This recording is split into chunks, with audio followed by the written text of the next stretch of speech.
Okay so hello everyone. तो आज हम बॉटनी का जो लेक्चर है वो स्टार्ट करेंगे। आज हम देखेंगे कि बॉटनी जो सेकंड ईयर की बॉटनी है, बीएससी सेकंड ईयर की जो बॉटनी है उसके अंदर उसका जो सिलेबस है वो जानेंगे, उसके स्टडी करेंगे सिलेबस की। तो सबसे पहले हम ये देख लेते हैं कि ये सिलेबस कौन सी यूनिवर्सिटी का है।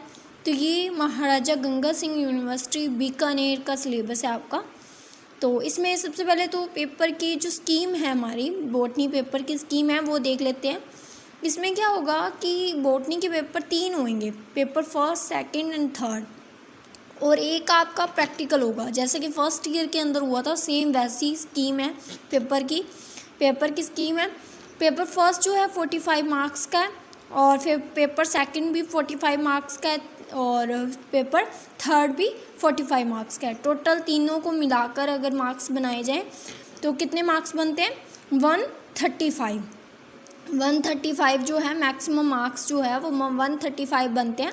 और अगर प्रैक्टिकल देखा जाए तो प्रैक्टिकल के 65 मार्क्स का प्रैक्टिकल होगा, और कितने आवर्स का होगा? 5 आवर्स का होगा आपका, ठीक है।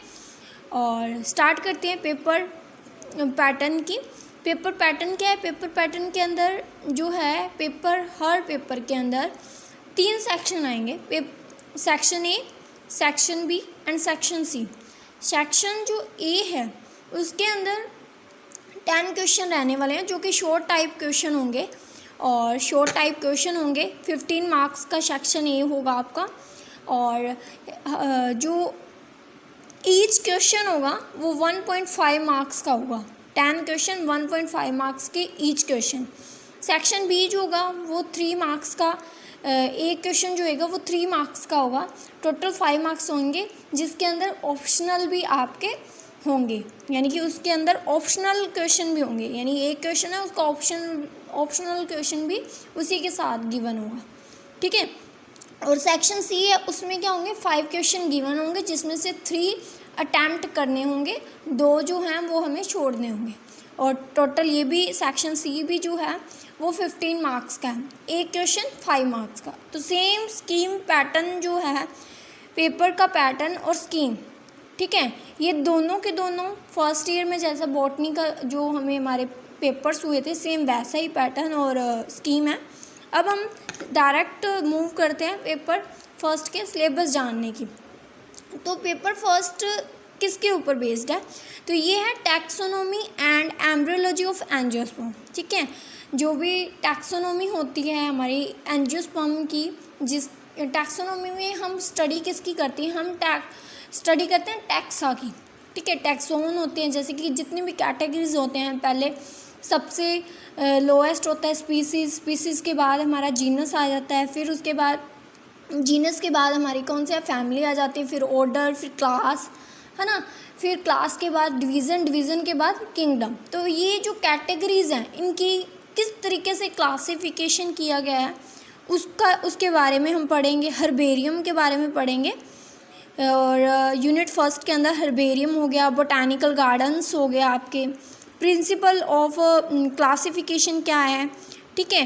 बैंथम, हुकर और एंगलर का जो भी क्लासिफिकेशन उन्होंने किया, उसके बेसिस क्या थे क्लासिफिकेशन के, क्या किस चीज़ को आधार लिया और क्लासिफिकेशन किए गए, इन सब के बारे में यूनिट फर्स्ट में पढ़ेंगे। यूनिट सेकंड जो है और third, unit second and third, ये दोनों के दोनों बेस्ड किस चीज़ पे है? ये बेस्ड है फैमिलीज़ के ऊपर, ठीक है। जो बॉटनी के अंदर फैमिली होती हैं, जैसे कि रैननकुलसी होगी, पेप्लियोनेसी होगी, पोएसी होगी, है ना, जितनी भी फैमिलीज़ हैं उनके अंदर कौन कौन से प्लांट्स आते हैं, उनकी क्या इकोनॉमिक इम्पोर्टेंस क्या है, उन सब के बारे में इन दोनों यूनिट्स में हम उन्हीं के बारे में पढ़ने वाले हैं। 2 चीज़ें पढ़ेंगे, एक तो हम पढ़ेंगे कि कोई भी फैमिली है उसकी वेजिटेटिव फीचर्स क्या हैं, वेजिटेटिव उनके करैक्टर्स क्या हैं, वेजिटेटिव करैक्टर में क्या क्या चीज़ आ जाती है वो देख लेते हैं। वेजिटेटिव करैक्टर में आ जाता है आपका कि उसकी स्टेम कैसा है, मतलब उसका तना कैसा है, ठीक है, और पत्तियाँ उसकी कैसी हैं, उसके अंदर जो शीरा विन्यास पाया जाता है, वेन्स शीरा विन्यास होता है, वो कैसा है प्रेजेंट, वो सब कुछ जो है वो वेजिटेटिव करैक्टर्स के अंदर देखेंगे। और फ्लोरल करैक्टर जो होते हैं उसके अंदर हम देखेंगे कि उसका फ्लोरल डायग्राम, फ्लोरल फॉर्मूला है ना, वो सब देखेंगे। तो ये हम जब स्टडी करेंगे डिटेल से तब आपको पूरा अच्छे से समझ आएगा कि हमें इसके अंदर पढ़ना क्या है। ठीक है, अब बस अपने ब्रीफ सा थोड़ा थोड़ा देख लेते हैं कि हमारे सिलेबस में गिवन क्या क्या है। जो यहाँ per unit 4th and 5th है,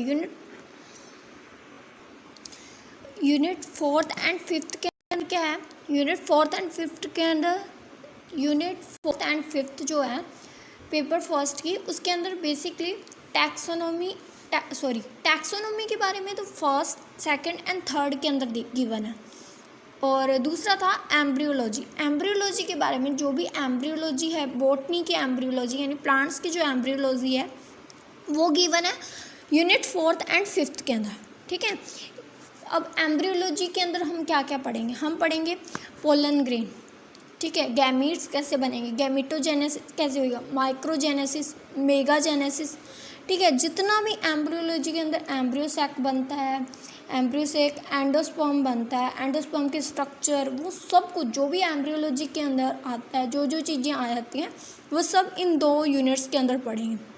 यहाँ पे देखो types of development, types of endosperm, ये सब कुछ, हिस्टोरिया, नेचर ऑफ एंडोस्पर्म, ये सब कुछ जो है unit 4th and unit 5th में पढ़ें। अब देखते हैं पेपर सेकंड के अंदर क्या क्या चीज़ें आ जाती हैं। तो पेपर सेकंड के अंदर हम पढ़ेंगे एनाटॉमी ऑफ एंजियोस्पर्म, एंजियोस्पर्म की anatomy and economic botany, anatomy of angiosperm. Anatomy क्या होता है, सबसे पहले तो ये हमें पता होना चाहिए। एनाटॉमी होता है कि भाई जो भी एंजियोस्पर्म्स प्लांट, एंजियोस्पर्म्स के अंदर जो भी प्लांट्स आते हैं उनकी आंतरिक स्ट्रक्चर, ठीक है, इंटरनल स्ट्रक्चर उनकी, internal angiosperm. Anatomy of angiosperm के अंदर एनाटॉमी का मतलब क्या है, सबसे पहले तो हमें ये यहीं पे ही जान लेते हैं। एनाटॉमी का मतलब होता है कि प्लांट्स जो है ना उसकी इंटरनल स्ट्रक्चर मतलब वो अंदर से, अगर स्टेम है तो स्टेम अंदर से कैसा है, कौन कौन से टिश्यूज़ उसके अंदर हैं, ठीक है, उसके अंदर सिंपल टिश्यू कौन सा है, मेरिस्मेटिक टिश्यू कैसा है, सेल्स कैसी हैं, इंटरनली सेल्स कैसी हैं, उन सब की चीज़ें जो हैं, उन सब की जो स्टडी होती है वो आ जाती है एनाटॉमी ऑफ एंजियोस्पर्म के अंदर। ठीक है, मॉर्फोलॉजी के अंदर हम पढ़ते हैं उस बाहर से दिखने में कैसा है, बाहर से हमें वो कैसा दिख रहा है, ठीक है, हमें उसकी जो वेन्स है, अगर पत्ती के अंदर वेन्स है, शीरा विन्यास जिसे हम कह देते हैं, ठीक है, वो शीरा विन्यास कैसा है, पैरेलल है या समांतर है या फिर किस टाइप से है ना, तो वो हम मॉर्फोलॉजी के अंदर पढ़ते हैं। और जो होता है इंटरनली सेल्स कैसे अरेंज्ड कैसे हैं वो हम एनाटॉमी के अंदर पढ़ें। ठीक है, तो एनाटॉमी ऑफ एंजियोस्पर्म, ये जो 3 यूनिट है, फर्स्ट, सेकंड एंड थर्ड, ये तीनों की तीनों यूनिट एनाटॉमी ऑफ एंजियोस्पर्म के अंदर ऊपर ही गिवन है। इसमें पहले यूनिट के अंदर तो हम पढ़ने वाले हैं मेरिस्टेम के बारे में, ठीक है, जो भी थ्योरीज हैं मेरिस्टेम के बारे में, उनके बारे में, मेरिस्टेम कितने टाइप का होता है वो सब कुछ हम पढ़ेंगे। जो सेकंड यूनिट है वो है प्राइमरी, जो भी हमारे इंटरनल स्ट्रक्चर है, स्टेम, रूट और लीफ की जो internal structure, primary internal structure है वो कैसी है। फिर यूनिट थर्ड के अंदर हम secondary growth of the angiosperm पढ़ेंगे, यानी कि जो सेकेंडरी ग्रोथ प्रेजेंट होती है डायकोट, स्टेम और लीफ के अंदर, डायकोट, रूट एंड और स्टेम जो होता है उसके अंदर क्या होते हैं, सेकेंडरी ग्रोथ प्रेजेंट होती है। ठीक है, तो उसके बारे में हम किस यूनिट में पढ़ेंगे, यूनिट थर्ड के अंदर। ओके, फिर उसके बाद नेक्स्ट है लीफ, जो यहाँ पे डाइगोट लीफ हो चाहे मोनोगोट लीफ हो, उसके अंदर किसी भी टाइप की सेकेंडरी ग्रोथ नहीं होती। ठीक है, और जो डाइकोट स्टेम और डाइकोट जो रूट होती है, सिर्फ और सिर्फ डाइकोट रूट और डाइकोट स्टेम के अंदर ही सेकेंडरी ग्रोथ होती है, बाकी अदर किसी भी स्ट्रक्चर के अंदर सेकेंडरी ग्रोथ नहीं होती। मोनोकोट के अंदर तो वैसे ही नहीं होती, और मोनोकोट लीफ के अंदर और डाइकोट लीफ के अंदर भी नहीं होती। बस 2 ही स्ट्रक्चर के अंदर सेकेंडरी ग्रोथ होती है, वो होती है dicot stem and dicot root. Okay, then उसके बाद है unit 4th and unit 5th। Unit 4th और 5th जो है वो डिफरेंट प्लांट्स के ऊपर हमें गिवन है। इसके अंदर हम इकोनॉमिक इम्पोर्टेंस जो भी है, डिफरेंट जो हमारे सिलेबस में गिवन है प्लांट्स, उनकी हम इकोनॉमिक इम्पोर्टेंस के बारे में पढ़ने वाले। उनके जो अगर इन जो यूनिट 4th एंड 5th है, इसमें जो भी छोटा क्वेश्चन बनेगा, मतलब जो सेक्शन ए में जो छोटे क्वेश्चन पूछे जाते हैं ना, शॉर्ट आंसर टाइप क्वेश्चन पूछे जाते हैं 1.5 मार्क्स के, उसमें वो इन 2 यूनिट्स में से अगर बनेगा तो सिर्फ और सिर्फ इतना पूछा जाएगा। उसका कोई भी, जैसे कॉटन आ गया तो कॉटन का बोटैनिकल नेम पूछ सकता है या उसकी फैमिली, तो इसका हम अलग से एक चार्ट बना लेंगे। उसकी मतलब जो भी हमारे को यहाँ पे प्लांट्स गिवन हैं, जैसे कॉटन फाइबर यील्डिंग में कॉटन दे रखा है, जूट दे रखा है, ऑयल यील्डिंग में ग्राउंडनट, मस्टर्ड, ठीक है, मतलब जिससे हमें ऑयल प्राप्त होता है। किस किस से ऑयल प्राप्त होता है?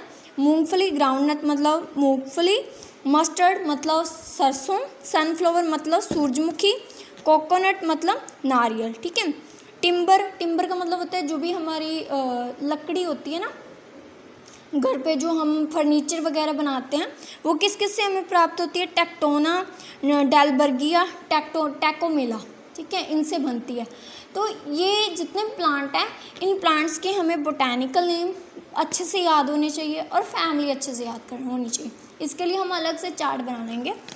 देन उसके बाद है पेपर थर्ड के अंदर हम क्या क्या पढ़ने वाले हैं? पेपर थर्ड के अंदर हम पढ़ेंगे, एक तो साइटोजेनेटिक, दूसरा plant breeding, evolution and biostatics. अब ये जो साइटोजेनेटिक का मतलब होता है सेल की जो जेनेटिक्स है ना, सेल के अंदर क्या होते हैं? जीन्स प्रेजेंट होते हैं। उसके न्यूक्लियस के अंदर, सेल के न्यूक्लियस के अंदर क्या होते हैं? जीन्स प्रेजेंट होते हैं, तो उससे साइटोजेनेटिक बना। तो यहाँ पे फर्स्ट जो यूनिट है वो सेल के ऊपर, पूरी सेल की स्टडी के ऊपर, सेल डिवीज़न हो गया, सेल साइकिल हो गया, जो भी कुछ है सेल के बारे में, वो फर्स्ट यूनिट में पढ़ेंगे। सेकेंड यूनिट के अंदर हम, और थर्ड, ये 2 यूनिट जो है पूरी की पूरी जेनेटिक्स के ऊपर है। मेंडल की जेनेटिक्स और डीएनए वाली मॉलिक्यूलर जेनेटिक है, उनके ऊपर ये 2 गिवन है हमें। यूनिट जो 4th है, ये बेसिकली प्लांट ब्रीडिंग के ऊपर गिवन है। प्लांट ब्रीडिंग कैसे होती है, प्लांट ब्रीडिंग उसके ऊपर गिवन है। और यूनिट जो 5th है वो इवोल्यूशन के ऊपर गिवन है। डार्विनिज्म, नियो डार्विनिज्म, ठीक है, लेमार्किज्म और नियो लेमार्किज्म, और डीवरीज कंसेप्ट हो गया, ओरिजिन ऑफ स्पीसीज, ये जितने भी इवोल्यूशन की थ्योरीज वगैरह है वो सारा कुछ हम 5th यूनिट में पढ़ेंगे। तो ये हमारा क्या था? सिलेबस था, ब्रीफ सिलेबस का ओवरव्यू था कि भाई क्या क्या हमारे सिलेबस के अंदर गिवन है, ठीक है, और क्या क्या हमें स्टडी करनी है। जब हम इसकी स्टडी डिटेल से करेंगे दैन सब कुछ ईजी हो जाएगा। बस अभी तक सिलेबस ही जानना था, ठीक है।